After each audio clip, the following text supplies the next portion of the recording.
Hi, and welcome to the 10 square meter workshop. I've made quite a few videos on track saws, MFT tables and their use, 14 to date, and they always seem to be quite popular. I receive a few questions about how I use it, because I don't go the conventional route. Coming up after this.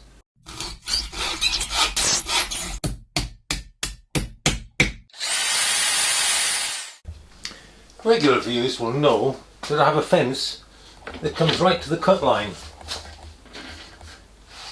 with a sacrificial wooden strip on the end. This means even short pieces are supported and kept square. The height of the underrail part is 8mm, so I can cut 9mm and up with no trouble. But what if I want to cut thinner material, 6mm or even 3? This doesn't happen very often, but there's a simple solution. I use a sacrificial piece of 6mm MDF. This raises the height of the material and gives you a new cut line for support. But what if it's a large sheet I want to support? Well, then I use these.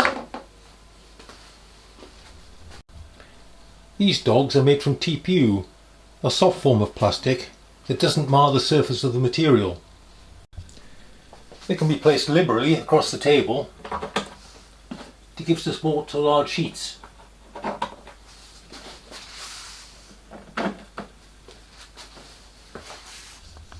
But these are not just useful for cutting thin materials. If I'm freehand cutting wood of any thickness anywhere on the table, this prevents ugly saw marks appearing all over it. If you're making your own MFT, it's worth making sure you can take 610mm between the dogs and your fence. This is a half sheet and very common size. It'd be very annoying if it didn't fit. As you can see, I just make it. More luck than judgment. My recent rail lift system works on material up to about 20mm. But what if you need a bit more than that? It's quite simple to make small shoes like this. These fit over the lifters to increase the height, in this case by 6mm, but of course they can be any height.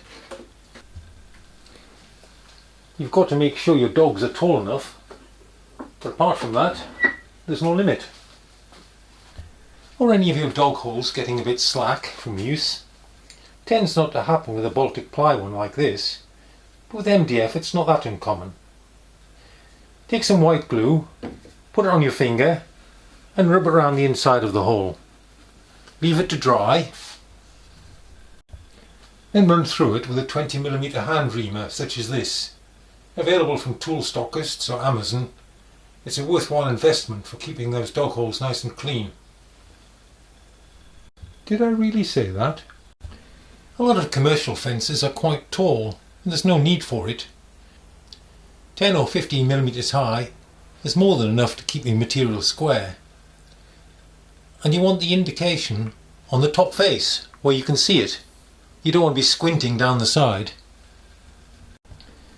My rail is fitted to the dogs with an aluminium block with a clip to hold it to the dog. This has three purposes. One, it makes sure the cut doesn't go through the dog holes. Two, it leaves room to make sure the motor on the track saw doesn't hit the dogs. And three, you can make slight adjustment by filing the surface when you initially fit it to get it as square as you like. So a few ideas on the use of a track saw and MFT. If you have any questions, why not put them in the comments below and I'll try and answer them. That's all for this time. If you thought this was useful, why not subscribe? And don't forget to check out all those other 14 videos. Bye for now.